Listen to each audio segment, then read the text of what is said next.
All right, so part 4 of our analysis of the academic paper on arbitraging Social Security to increase your retirement income. Now, I'm going to take it deeper than what these guys did. So the John Chauvin et al. Paper that you can find through the NBER, National Bureau of Economic Research, and it's free, talks about the using Social Security as a cheap annuity relative to buying your own annuity. Every time Social Security is cheaper, certainly cheaper than retail annuities and also cheaper than annuities that you can get from your 401k if you annuitize as opposed to rolling out your money and then going to a private company. So just remember, Social Security every time is the cheapest annuity you can buy. It's not even close. That's simply not debatable.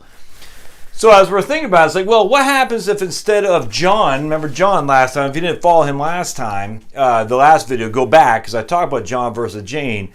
What happens if John, instead of taking an annuity to generate the excess income he needed because he took Social Security early, what happens if he just pulled the money out from his portfolio instead? What would happen versus John versus Jane in that regard? All right, so we're going to talk about that here. Now, the paper didn't talk about that, so this is just my own thought process on it. And for me, it's 9:30 East Coast time. I've never done a video this late, but I can't. I've just been thinking about this, so I got to get it out there. So if you're in California, hope you're liking this. Hawaii, I hope you're liking this. And folks on the East Coast, hopefully you'll get this when you wake up bright-eyed and bushy-tailed on a Monday morning. All right, so welcome to Heritage Wealth Planning, the place you come to learn pretty much everything about retirement planning. Now, I don't know it all. You don't know it all, but combined, we can come up with some pretty good solutions. All right, so let me get my trusty PVC pipe. So remember, the scenario is, or was, John and Jane. John took Social Security early at 66, and because he took it at 66, his monthly payment was his annual payment was $25,000 a year. But he needed $27,000 a year to live on, so he had to make up that gap of $2,000 a year. The last video, we showed him making up a gap by purchasing an inflation-indexed income annuity for about $44,000 or so. All right, in that case, Jane was much better off, and we'll talk about that in just a second. But essentially, of his $100,000 portfolio, he used $45,000 of that to buy an inflation-adjusted annuity, and that way he never ran out of money because Social Security and his inflation-adjusted annuity were both adjusted for inflation. Jane, on the other hand, she waited to take Social Security for a year until she was 67. Her $25,000 of guaranteed Social Security, because you have the delayed earnings credits, went up to $27,000. So she just needed $27,000 as her income need to pull from her portfolio that first year. And then after that, Social Security covered everything.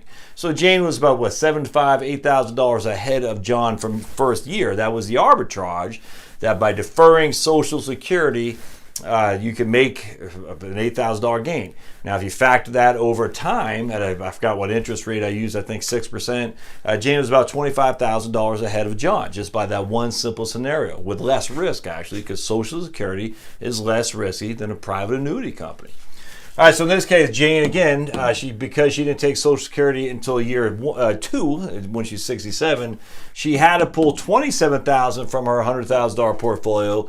So the following year, she had $73,000, whereas John will have $100,000 because John is not taking. He did not buy that annuity this time. Instead, he's taking $2,000 from his portfolio each and every year to cover the deficit. He needs $27,000. Social Security gives him $25,000, so he's got to make the $2,000 a year up, and he's taking it from his portfolio. Now, and this $2,000 a year is we're going to adjust it for inflation, and we're saying inflation's 3%. All right, so $2,000 a year is $2,060 the following year, and then I think it's like $2,000. Let's see, what is it? $2,121 the next year, all the way up till the year 20 is $3,507. So the 3% inflation increases, steadily at a decent enough clip that, and by year 20, he's not pulling $2,000 from it to make up the difference. He's pulling $3,507 to make up the difference. Again, Social Security is adjusted, so Social Security for John and Social Security for the Jane are working at the same clip. All right, so that's our two scenarios. All right, so Jane just says, look, after the first year I pulled my $27,000 out, I'm done. Social Security covers everything. I don't have any concern whatsoever. And if I can get a certain rate of withdrawal in my portfolio, what would it be worth? And let's go over here and I'll show you. So if she only gets 2% a year, that $73,000 will grow to $108,000 after 20 years. That $73,000 will grow to $159,000 after if she only got 4% a year. So you can see where we're going. Pretty simple. Not touching the money. $73,000 just sits there year over year, gets 2% or 4%. $159,000 at 4%. $234,000 at 6%. And $340,000 at 8%. All right, and that's at 8%. So Jane says, I got $73,000. I'm not touching it for the next 20 years. If I can get 8% a year, I'll have $340,000 in there by maybe the day I die, and that way I'll leave that to my heirs. John, on the other hand, said, well, look, I think I can do better because I'm only going to take $2,000 a year the first year, $2,060 the next, $2,100 something the next. But Jane took a significant amount right out of the top here, $73,000. I'm just pulling $2,000, $2,100, $2,200 each and every year. I think I can do better than Jane. Again, that is adjusted for that 3% inflation. But here's the issue. After 20 years, John only has at 2% of that portfolio. So again, $100,000 is growing at 2% a year, but he's still taking $2,000 a year out minus a 3% inflation. So inherently, because inflation is higher than his rate of return, after 20 years, he's only going to have $83,000 left in his portfolio. So Jane has $25,000, about 20, was that 17? About $25,000 more than John does at that 2% rate clip. 4% now is starting to get a little bit closer. He has $139,000. So again, $100,000 of his portfolio is growing at 4% rate clip. That $2,000 a year that he needs to pull out to complement his Social Security, because the Social Security is not enough, that's increasing at 3%. So inherently he'll have more because his rate of return is more than his inflation. That's taking the portfolio out. So after 20 years, he'll have $139,000 in this portfolio, where Jane will have $159,000. So he closed the gap by $5,000. Before she had $25,000 more, now she's only got $20,000 more.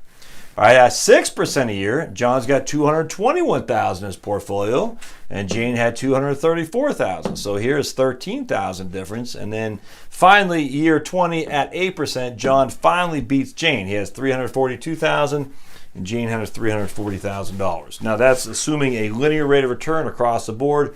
But in the 3 of the 4 scenarios, Jane was ahead, and a couple times significantly ahead.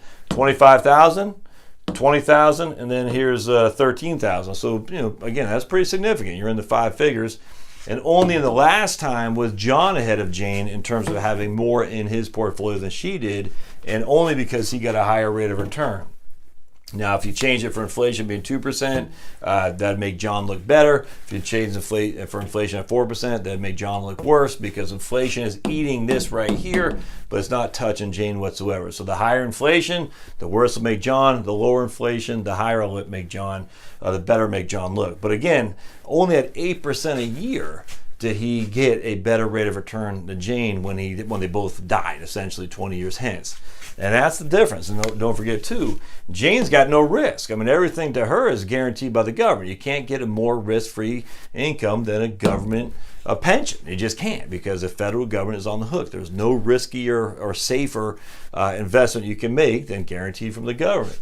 John, on the other hand, is relying on his portfolio to give him a rate of return to offset the increases in inflation he has to have. And the portfolio's got to be, stocks. It could be CDs. CDs are less risk or more risky than government bonds, though. And Social Security is even better than a government bond, because Social Security is literally an obligation from the federal government to pay you back. There's just no getting around that. So the risk-free thing is Social Security. Government bonds will be next. CDs at 2% are more risky than government bonds, because CDs are the FDIC, the Federal Deposit Insurance Corporation, or if it's a credit union, the NCUA. Yes, they're not likely to go kaput, but just like the PBGC, the Pension Benefit Guaranty Corporation, at the end of the day, there is some backstop from the federal government, but trust me, the government bonds are 100% explicitly backed by the feds. These things have essentially the implicit, if not explicitly the explicit guarantee of the government, but the government bonds are literally guaranteed. So you can't get much risk-free than the government bond. And so it just goes to show you, though, at the end of the day, taking Social Security early unless you get a high rate of return, it doesn't make sense. Now, there's a whole bunch of things going on here, and I get that. I mean, if you get an 8% return, you got 10% return. If inflation is lower, what if Social Security goes bankrupt? Social Security is going to cut back, all that stuff. I get there's all kinds of risks here, but still the default mechanism, in my opinion, would be to defer. Just based on these numbers alone, based on the arbitrage study that we looked at before, I think the default would be defer, and I think you should consider that as well. Open up, hear your ideas, thoughts, concerns, comments on this. Again, this will be the last we do on this video, on this paper. We'll talk about other papers going forward, but love to hear comments. So don't forget to subscribe, comments, thumbs up. The whole thing helps me a lot. And if you have any suggestions on videos, let me know that too. And we'll see you next time. Thanks, guys.